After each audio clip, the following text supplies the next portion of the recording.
All right. Hello, everybody, and welcome to Winephabet Street. We hope you are enjoying your summer thus far and surviving the heat that is everywhere. But here on Winephabet Street is where the cool kids are, because we have guest sponsors of Bellevue Winery from New Jersey, and we are talking San Marco. So I have to admit, I had never had this grape before, so I'm super excited to learn all about this. And as we get into it, just as a little reminder or a new thing, if you are new to Winephabet Street, I am your co-host, Lori. I am a co-owner with my husband, Dracaena Wine in Revolves. I have a WSET Level 2 Champagne Specialist, Côte d'Aron specialist, and a Spanish wine scholar, as well as a UC Davis winemaking program graduate. And we are excited to try this San Marco. And my co-host is Deb. I'm Debbie Giaquindo, and I have to admit I've cheated because back in 2020, I was on a New Jersey media trip, and it was the only, I think, wine media trip during COVID. And that's where I learned about the San Marco grape. So when we came up to S, that's why I said, "Oh, San Marco." And Lori's like, "I've never heard of that." I go, "I got it." So I am known as the Hudson Valley Wine Goddess. I am a certified specialist of wine, a wine location specialist in port and champagne, and a certified sherry wine specialist. I'm a chairperson for the Hudson Valley Wine Competition. I'm author of the book Tapping the Hudson Valley, Day Trips and Weekend Itineraries, visiting the Hudson Valley wine region. And in the summer, you can find me chained to Trio North Wildwood, our restaurant in North Wildwood, New Jersey. So you can come down and visit me there. That's where I spend 6 out of 7 days of the week. And best times to visit are any day but Friday and Saturday. We're the most crowded. So, Jim and Larry, do you want to introduce yourselves a little bit?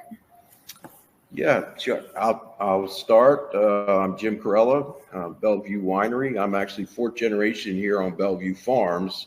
The property was bought back in 1914 by my great-grandparents. We were a vegetable farm until 2000, when my wife Nancy and I decided to switch and start growing grape and making wine commercially. So that's when we started Bellevue Winery. That's when the first 3 acres were planted. That was after 2000 was our first vintage. And that's just a little bit about me. And then Larry and Barb Coia, I'll turn it over to Larry. He came in. Well, I should back up a little bit. Larry and I have been partners since I got into the grape business. We bought equipment together. We formed the Outer Coastal Plain Vineyard Association together. We've got our AVA, the Outer Coastal Plain AVA, approved through the federal TTB, or was it TTB at that time? This is Larry Coia. So I've been growing grapes since '76, including some vinifera. I'm a retired radiation oncologist, and in 2006, Jim helped me plant 5 acres of red varieties of Chambourcin, Cabernet Franc, and Cab Sauvignon. And then I retired completely in 2013 and have been growing grapes ever since with my son. Not too far from here in East Vineland, New Jersey, about 3 or 4 miles away. And then my wife and I bought into the winery with Jim a couple years ago, Jim and Nancy. So co-owner of Bellevue with Jim. Hey, wonderful. Oh, that's all right. great. Wineland, they have a great swim team. So that pretty much, explains how the two of you became partners through just a long-term relationship. Right. How did you officially meet, though? Well, it's probably, I think it was one of our relatives. It was my great aunt Ada, and she was born Well, was she born there? Yes, she was born right here on this farm. And the farm behind us was Larry's mom's family. So once they knew that we grew grape, they had to make the introduction, and that's where it started. So that was around 2000. It's about 24 years ago. Yeah, well, that's wonderful. That's wonderful. So, go to 3, Deb. Okay. So how did you become involved with the San Marco grape? Because, you know. Oh, actually, though, Deb, we forgot Elmo. We forgot Elmo. We forgot Elmo. So we're gonna do our little intro video, and I'm dying to clink. So we're gonna do our video, and then we will clink, and then we'll get into the questions. Okay.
Happy Monday.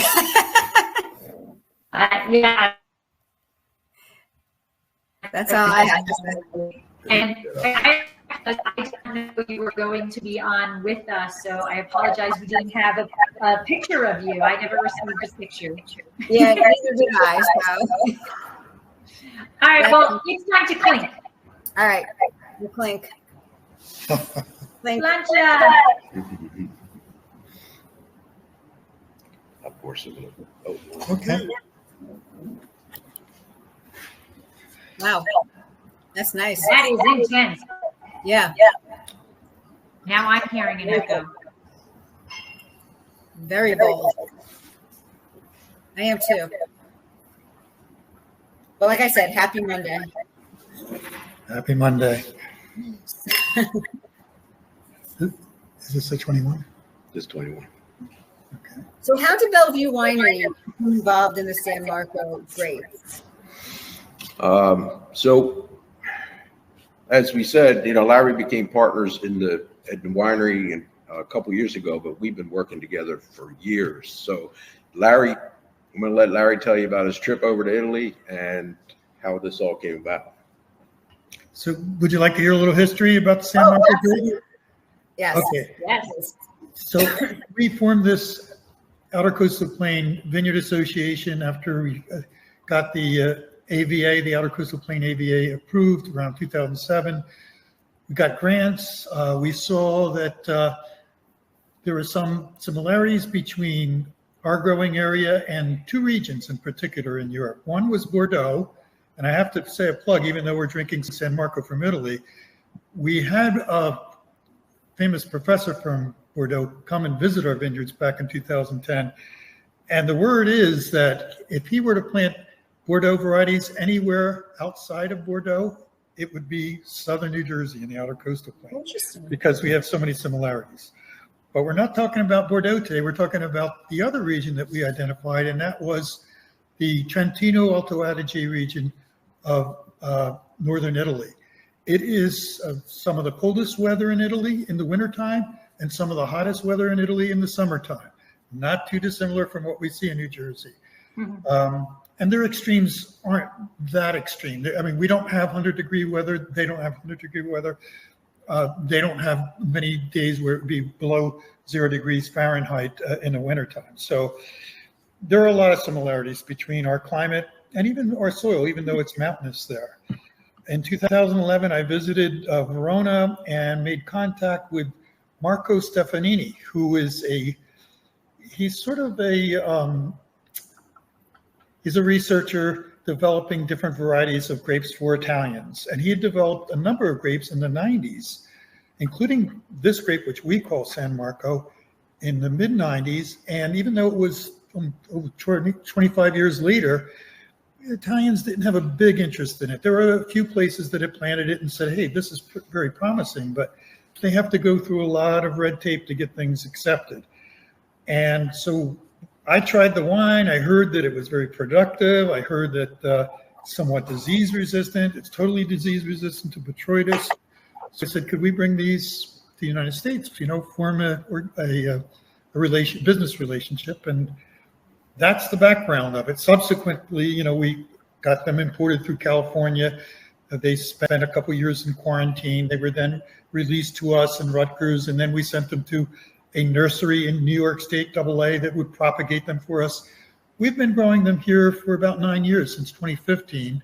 And Bellevue is the only one who's made vintages so far. We've got 2020, 21, 22, 23, and 24 is to come. So this will be our 5th vintage. So you were the first person, or the first winery vineyard to cultivate the San Marco in the United States, correct? Yeah, that would be our vineyard and Rutgers. Subsequently, there's 3 or 4 that came on within 2 or 3 years.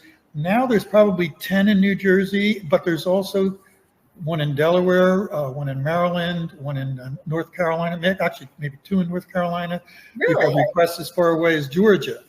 But it's going to take them some time to develop the wine from it. Obviously, it takes 3 or 4 years just for the first grapes to come out to produce a vintage. Well, that's interesting. Yes, and so in terms of the history of the grape itself, you just said you met the guy who created this, who crossed them. So how cool is that? I want to invent the grape. I want to do that. I want to create one. But what is the history? Why did he decide he wanted to cross it, to cross those two? And what was he thinking about as he was doing this?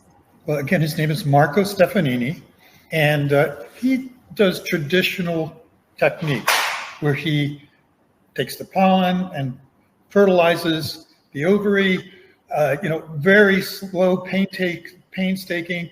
From that, you get the seeds, you plant that, you get tons of different varieties just from those crossings. And then he plants those and decides which ones might be productive, good for the climate, somewhat disease resistant, etc. And so it took many years for these to be developed. And as I said, when I went there, it was 20 years after it had been developed. And the Italians were just starting to look at this as a possible variety. But you have to remember, Italians have over 400 native varieties in Italy. So they didn't really need another variety. But it's always good to look for, especially with climate change, et cetera, to look for varieties that might, withstand the heat more, cost less to take care of.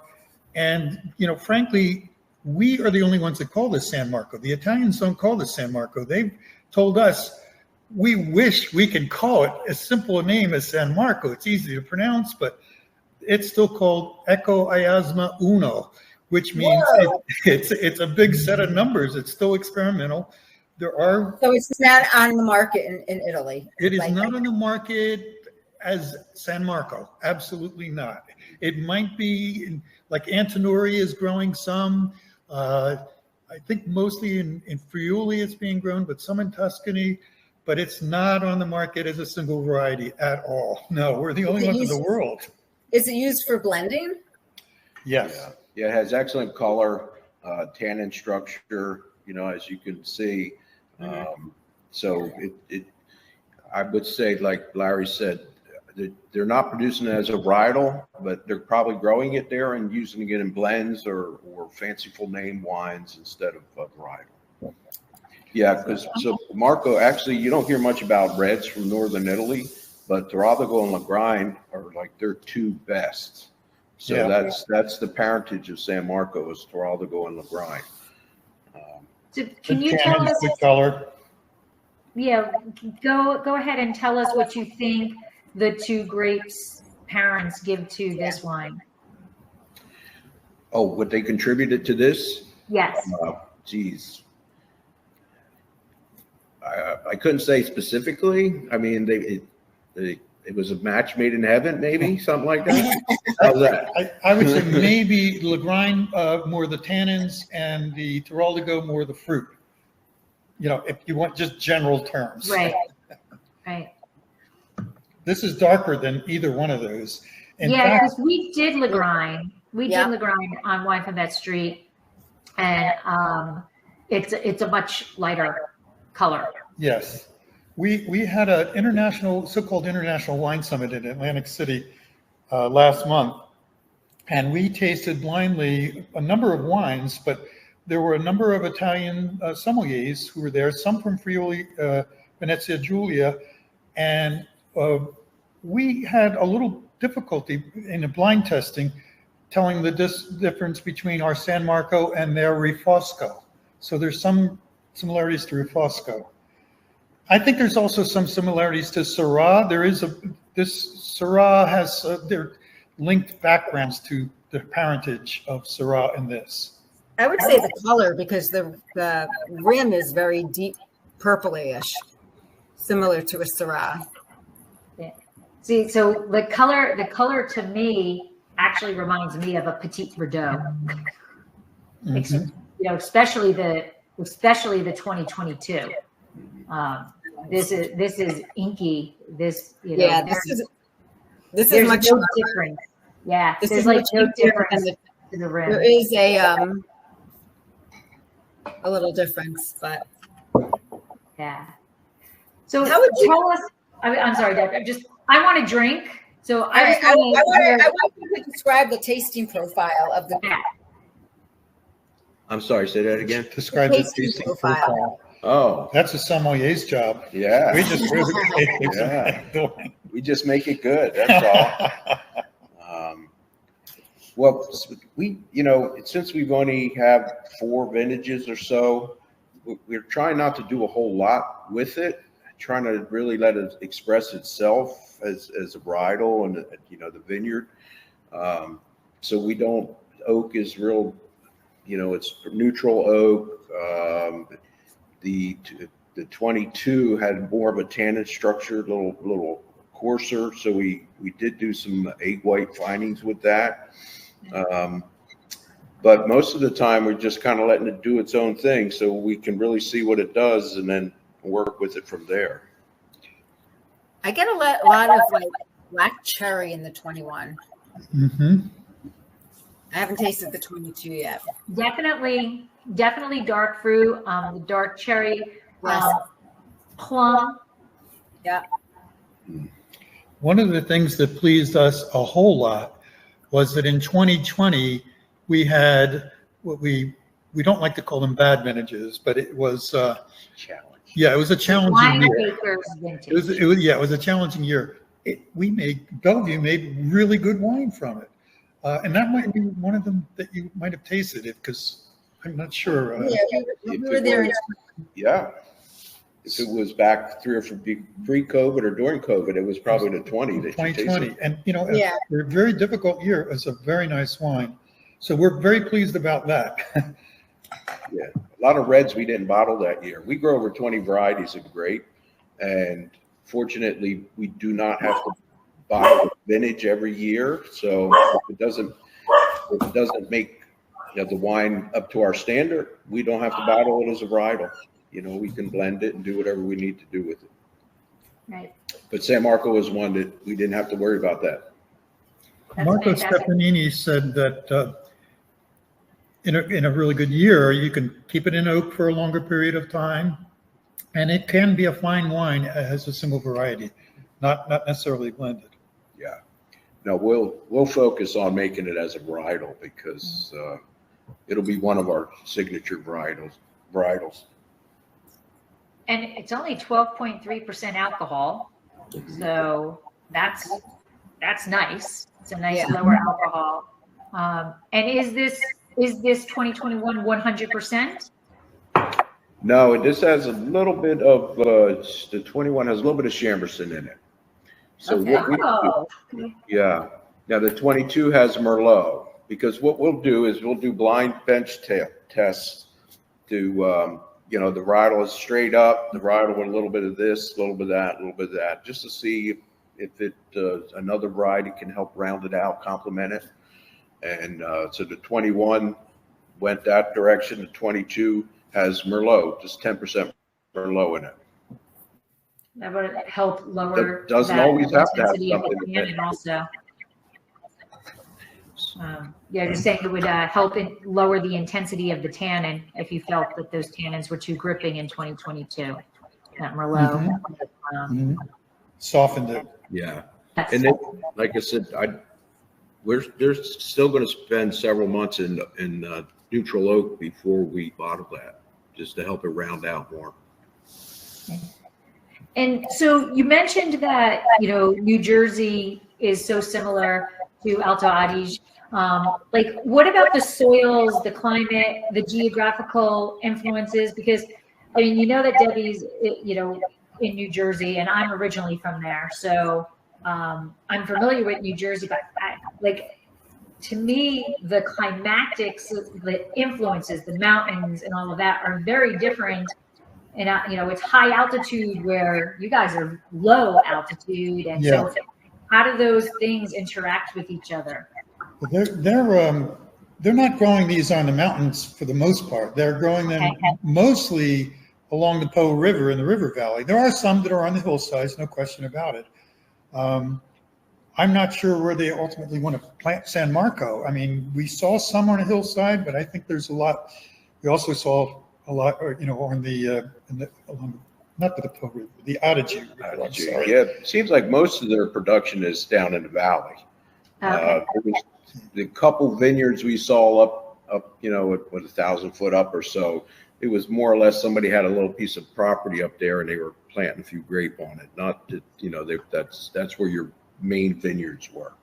And so our growing season and their growing season are about 200 days. That's the frost-free period where it's, you know, above 32 degrees. And I said before, our winter temperatures and summer temperatures aren't a whole lot different. Rainfall, at least annually, is about the same. Maybe we get a little bit more in August.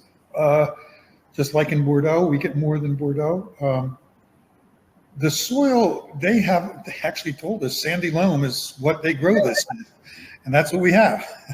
And we have a lot of gravel here too, which really helps drainage. Right.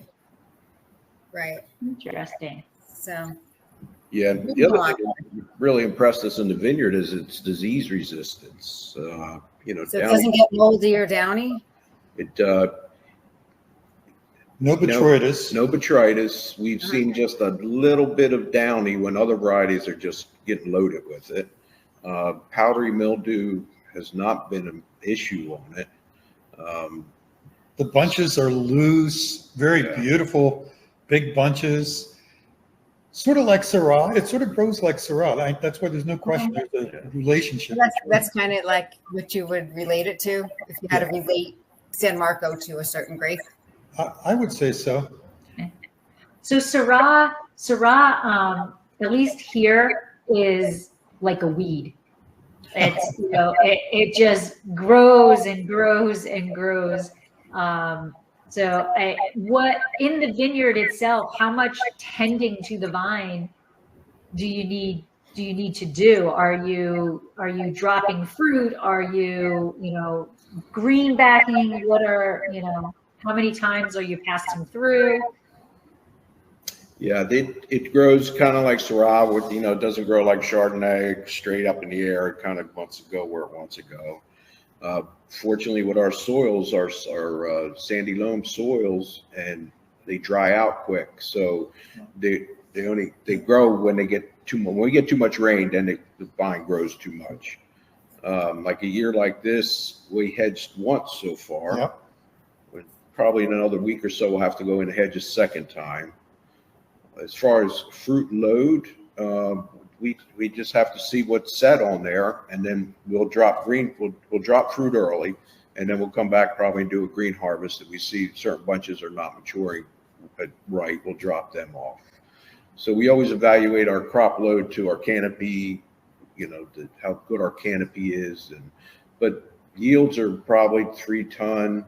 We keep most of our yields around 3. If the canopy's beautiful and the vintage looks like it, the growing season is great, we might be able to bump it up a little bit.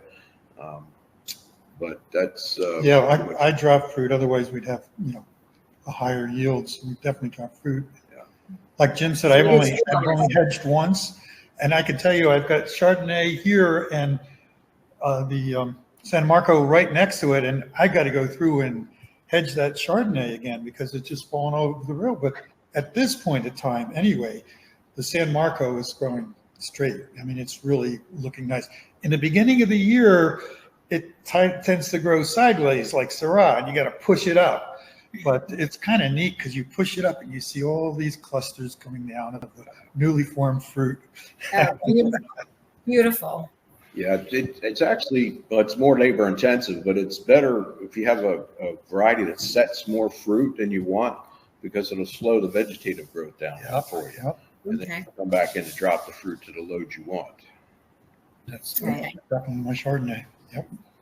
There's only so much energy that vine has, and the more fruit it has, it's got to divvy that up, and then you go back and you green drop it, and then it goes to where you want it to go. Mm-hmm.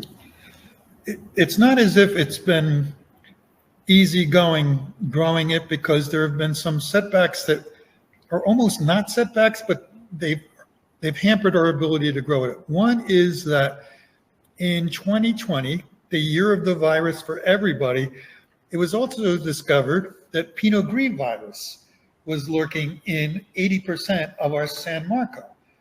And we contacted Marco Stefanini and the Italians, and they said, it's not a big deal. It doesn't affect the vine.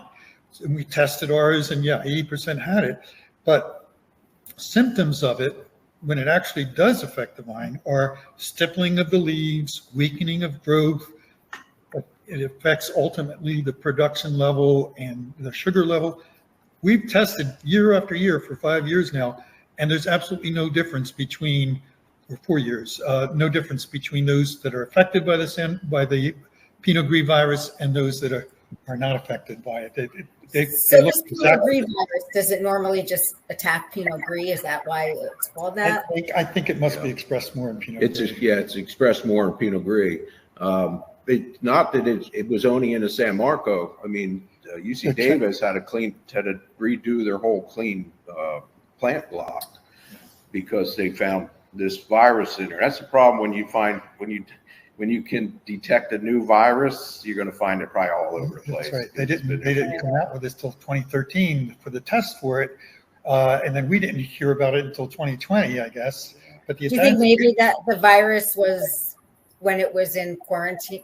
It was caught when it was in quarantine in California. No, they did not find it because there was no test for it at that time. Okay. They weren't testing for it, and now the Italians don't even test for it because he said, at least not in San Marco. They said, this does not affect San Marco production. And as far as we're concerned, it doesn't affect San Marco production. There are some people who have Pinot Gris planted next to San Marco that are concerned. We have it. It hasn't jumped, but. And then I don't even know if we have the vector that could transmit it from one vine to the other here. Right. It's like Pierce disease, or what do you have out there? The sharpshooter. Sharpshooter. Yeah. It's like, so we don't have that here. That sharpshooter is getting out of control. Yeah. But it's traveling also. It's being found in more and more places. So. Yeah. So that's interesting because I mean we don't have Pinot Gris, so I didn't even know there was a Pinot Gris virus. I didn't either. That was new to me too. But I guess there can be a virus for anything, and you just hope it doesn't jump. So did you say your Chardonnay does have it, and it doesn't affect the Chardonnay either? No, it's also in Trentina. Trentina is our white variety. That's a cross of Muscat Alessandria and a Malvasia, And that's another grape that we brought over. When you get back to M's again, T's, we'll have to do Trentina for you because it's a really nice floral grape.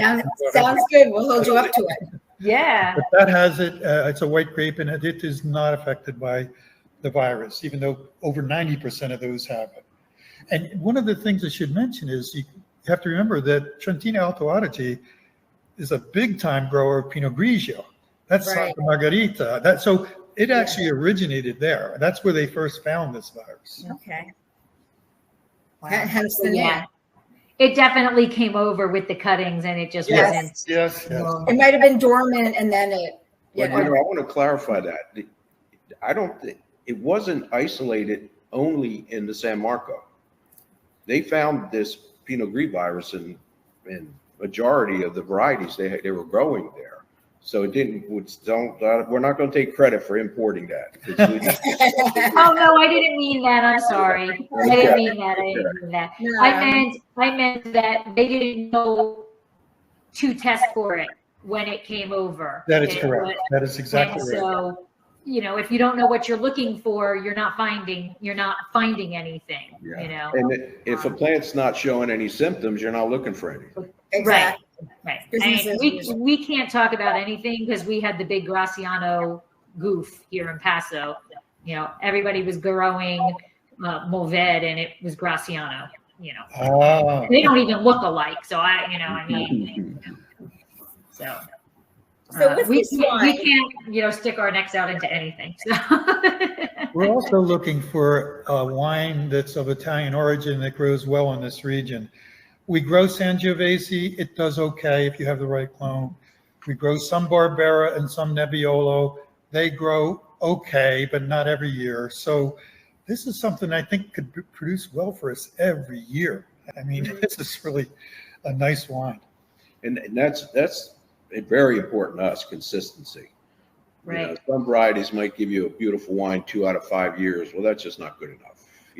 Right. It's just not good enough. So. Right. What do you think you would pair this wine with, food wise?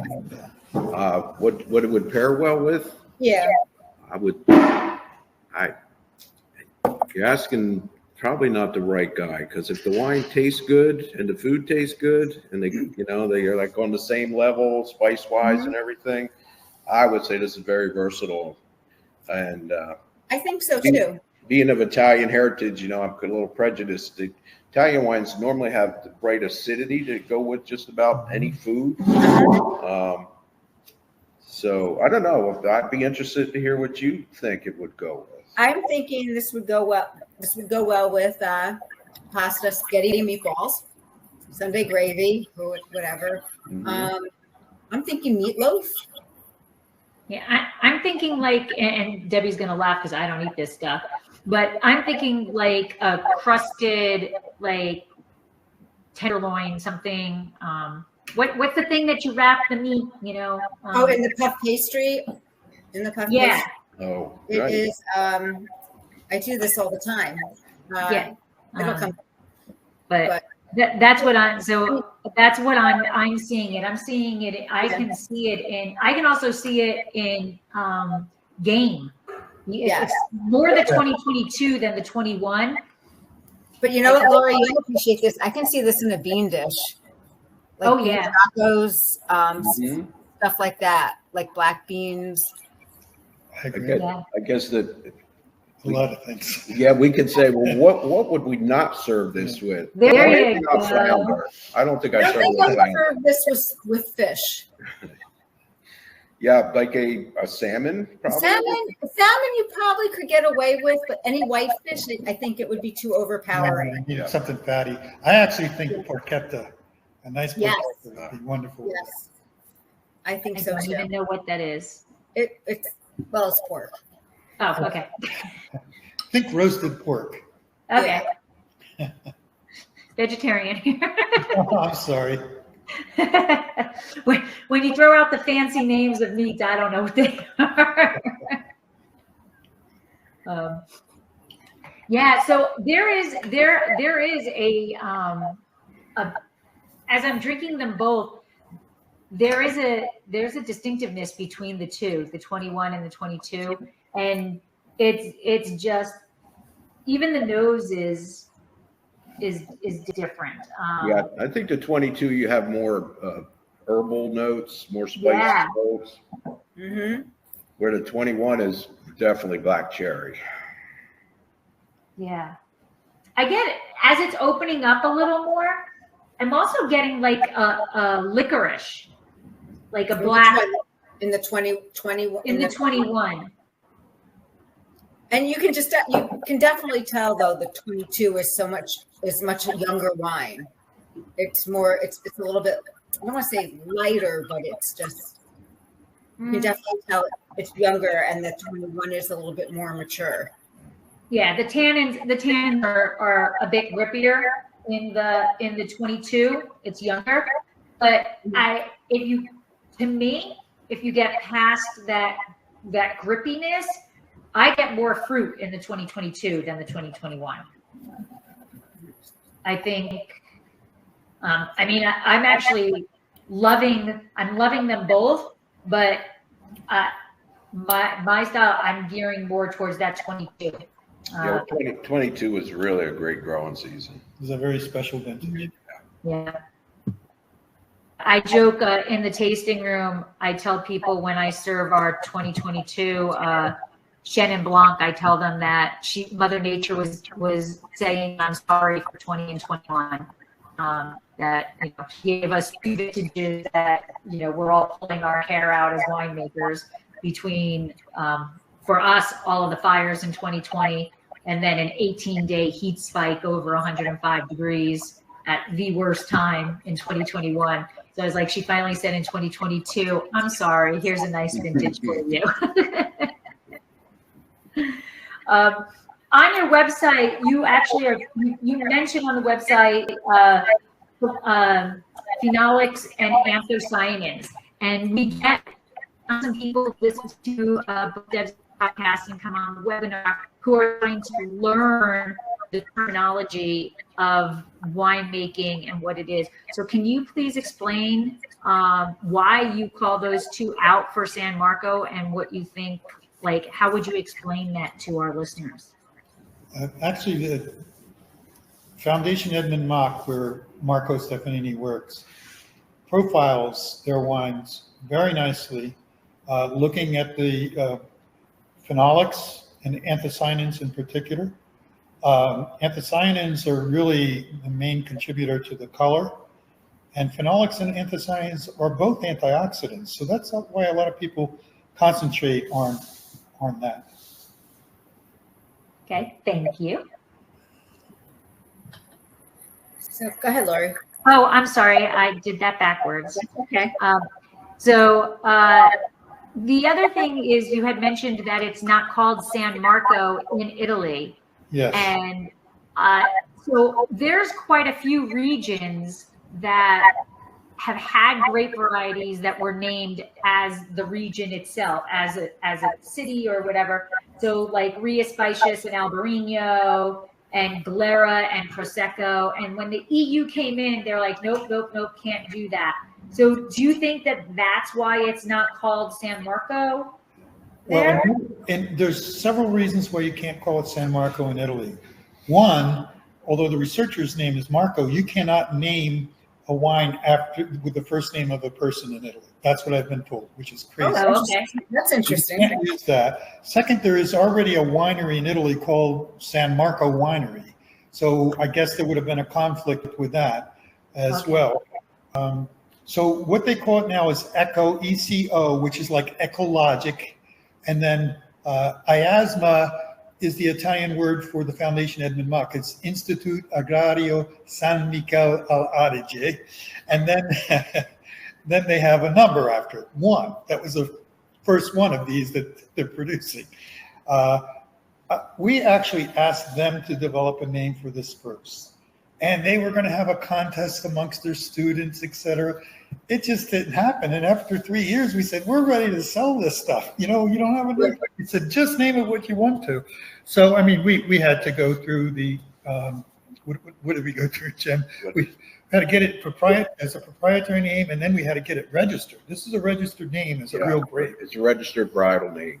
Yeah, I think we didn't have that for the first bottling, so we just used San Marco as a fanciful name on the label.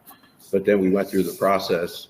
You know, you had to show how many acres were grown and that it's, you know, it's been produced commercially, and then they accepted San Marco as the varietal name. So it's registered now. Anybody that grows San Marco. You guys are the founders of it then here. In the States. Right. You know what would be awesome? Funny? If the Italians call it San Marco because it's registered in the United States as San Marco. Yeah. That would be really funny. I don't know if they could do that. That would be awesome. That would be awesome. Yeah. I don't know. But the name thing is interesting. Sorry, the name thing is interesting because, you know, Durif was named after the person who created Durif, which is Petit Syrah. And the Americans changed it. They didn't want it to be Durif, so they named it to Petit Syrah, which I think is the stupidest thing on the face of the earth because now everybody thinks it's just small berries of Syrah. Right. You know, but that's interesting that you can't, you know, the winery makes sense, I guess. That's what I was told. They were very envious that we could just name it like this. United States, the wild west of the winemaking world. Yeah. What do you think the aging potential is of the San Marco wine? I think it's great. I really do. From what Marco said, if you could age it in oak for a year and a half or two, it'll last for a while. And for me, with all the phenolics and the tannins in it, I think it has great potential. I would say 10 years is just starting to get it to where you really want it. I mean, almost all the reds we grow here have showed such aging potential. It's something else. We have our library, our cellar that we keep a library in, and we'll pull bottles out that are 15 years old. And that's actually when we were, you know, the vineyards were young, we were young, or, you know, our processing was young, but the wines are they're showing great potential. So Chambersin in particular ages extremely well. It's really so much better after it has to make it's early to tell how it's going to develop over time, you know, but it will be really interesting. I'll have to, you know, God willing, I'm still around in 10 years. I'll have to come up and taste. Yeah, we'll have it because we put wine away every year so we can have it. We'll have to do a tasting of this is then and this is now and, you know, see what happens. We got to get some sommeliers interested in this variety. Well, what do you think about it? I like it. I think it's a very versatile wine. I you know, I tasted it, you know, back when I was there in 2020 and everything, and you know, I was like, oh, this is interesting, but it's really well developed. It's got nice structure. It's really got nice fruit. I think it's a good food wine. I really love it. I think I want to pour like I say, right now it's 10:45 in the morning, but I want to pour myself a glass and later tonight and let the glass sit for a bit and see how it develops, you know, or how it evolves as it opens up. The 2022 is still kind of, it's getting there, but the 2021 has changed since I opened it, you know, since I poured the glass. And I really do. I'm loving it. It's such, I mean, I get kind of more of a food thing, but I'm all right with drinking this by itself. But it's also, it's not heavy like a Cabernet Sauvignon or even a Merlot. It's just enjoyable. It's the acidity, medium body. Yeah, the acidity. I'm sorry. No, it's a good red for summer. You know, where you know you're looking for a good red to go pair with something, or just to sit and and sip on. I think it's a good red. Yeah. To me, the acidity is so bright, like it's salivating. You know, it is. It makes you want to come back, and it's not saying the acidity is out of balance. It's right in there, and the tannins are bringing that acidity back in line. That's what it's been showing in the video. Like when we bring it in between 21 and 23 bricks. Okay. We use the numbers more just to know how we handle the fruit in the winery. It's mostly by taste and how the fruit looks and how long we can let it think it can just get better out there. But that the acids are normally 6. The TAs are normally 6 or better, which is great when you have that natural acidity in there. You know, you can always bump up the acidity, but it's really nice when it has its own acidity to start. And is that the 20? Oh, I don't have it. Is that the average alcohol? That 12.3 is that the average alcohol? Yeah, almost. That's pretty average for all our wines. And I can see this one. You know, if we pick something that's 24 bricks, that's normally farther than we want it to go. We normally have good maturity before then. And then a lot of times, the majority of times, our seasons don't allow the sugars to get up that high. Because what we also have to watch is the acids start falling out. You know, your pHs are going up. So, you know, we kind of look for that balance. And it's like California wines in the 70s and 80s. Bottles, they're 12.5%. Yeah. The trend is starting to go back. Yes. It is. There's a winery that I shall remain nameless that we used to call a headache in a bottle because it was like 17 labeled as 17% alcohol. Yeah. Now, other than the fact that, my gosh, you're the people who brought this in, you're the people who named it, you are the fathers of San Marco. What's your favorite thing about working with San Marco? Well, for me, it pretty much grows on its own, and the disease resistance, the sustainability is really going to be the future. We need varieties that you don't have to use so much material in the vineyard. You know, you lose materials left and right, so the vine really has to be able to take care of itself. And the disease resistance is number one in the vineyard. The fruit load always looks good. The way the fruit hangs, you know, that looseness, and then starting from day one, it's been a dream to make the wine. Like, we haven't really had to do anything to it. You know, some wines you got to make sure you put it in the right oak. You got to make sure you do certain things to it to make it really come around. So far, this one's been doing it all on its own. For me, Jim mentioned all the things, and I would emphasize the fruit, because it's one of those few fruits where you've got oblong berries that are not touching each other. So there's plenty of air circulating. It's one of the reasons they're more disease resistant, and they're pretty big size. So if you just look down the row and you see these clusters just hanging, it's really beautiful, beautiful grape. So, you know, there's other wineries that are growing the San Marco. Did they reach out to you? They reached out usually to talk about, you know, planting it, et cetera. I'd like to hear a little bit more from them about how they're doing, and I plan to contact them. And one of them is in North Carolina, Ralph Aldini, and he concentrates on Italian varieties, and they even use the passamento technique. I don't know that they're going to need it for this, but they use it for many of theirs, and they're doing a great job, and I think this will fit well in their portfolio.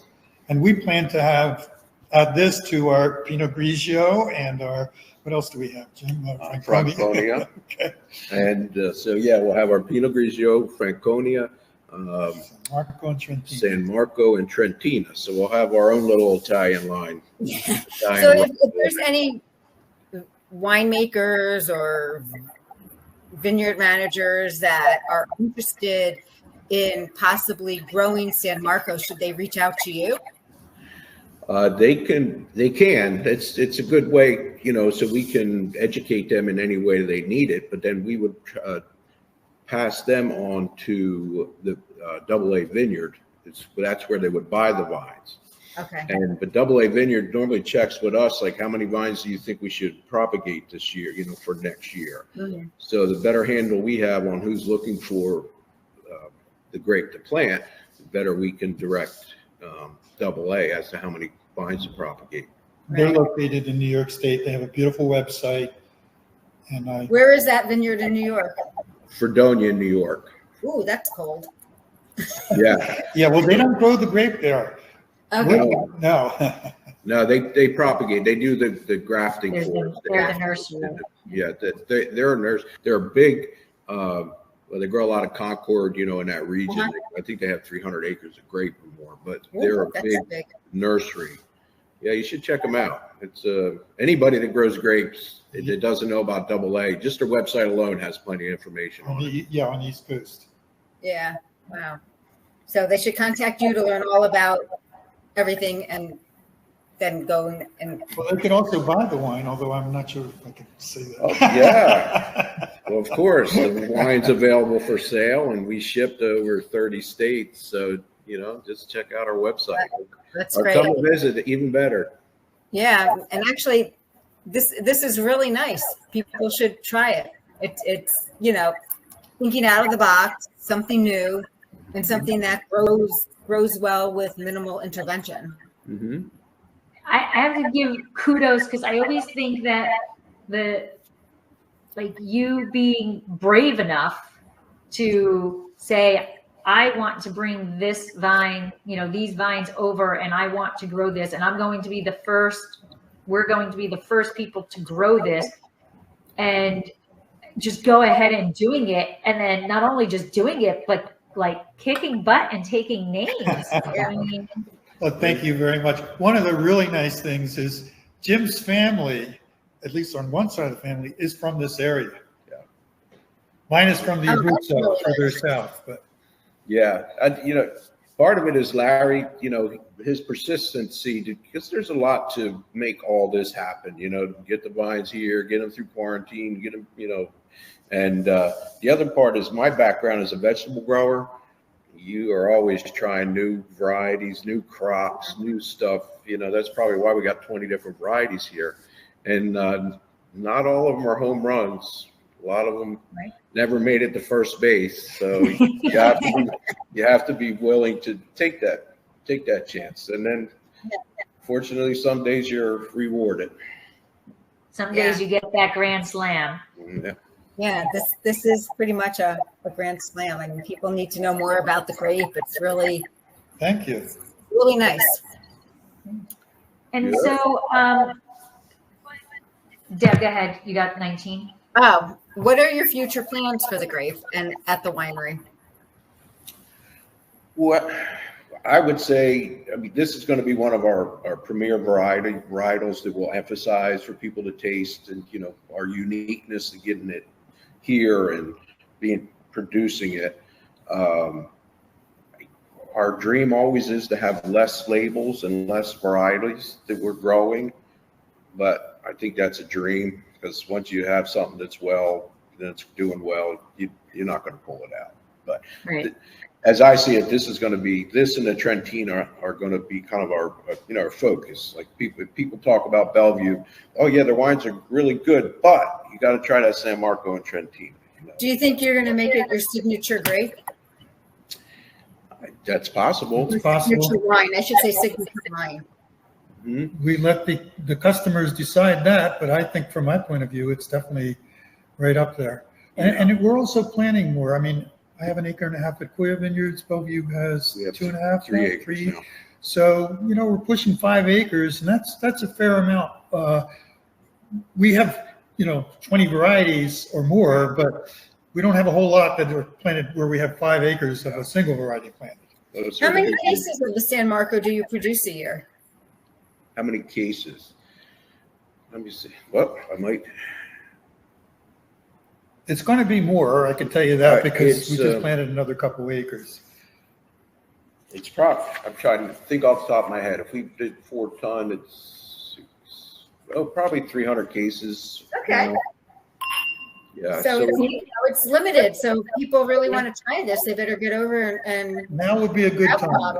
Now would be a good time. Is it cool in the tasting room when somebody comes in and you're like, okay, next I'm going to pour you San Marco, and then they have absolutely no clue what you're talking about, and then they taste it and they're like, oh man, like.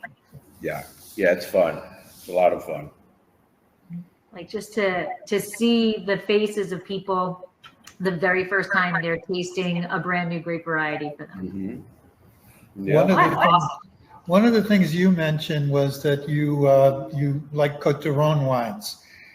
We've grown Syrah here, and it does very well, except it has a virus that really does affect it, and it gets red leaf disease after 4 or 5 years, and you have to pull them out after 10 years. That is This may be our new Syrah, you know. I definitely think it's a home run here. Yeah, it is. I can see it being a Syrah replacement in the fact of how it is, you know, how it's opening up in the glass. Mm-hmm. I can see it as being a Syrah, and you could even still make a GSM and keep it PS. Yes. Very good. I like that. Before we let you go, we do treat people for an hour because we know how busy you are.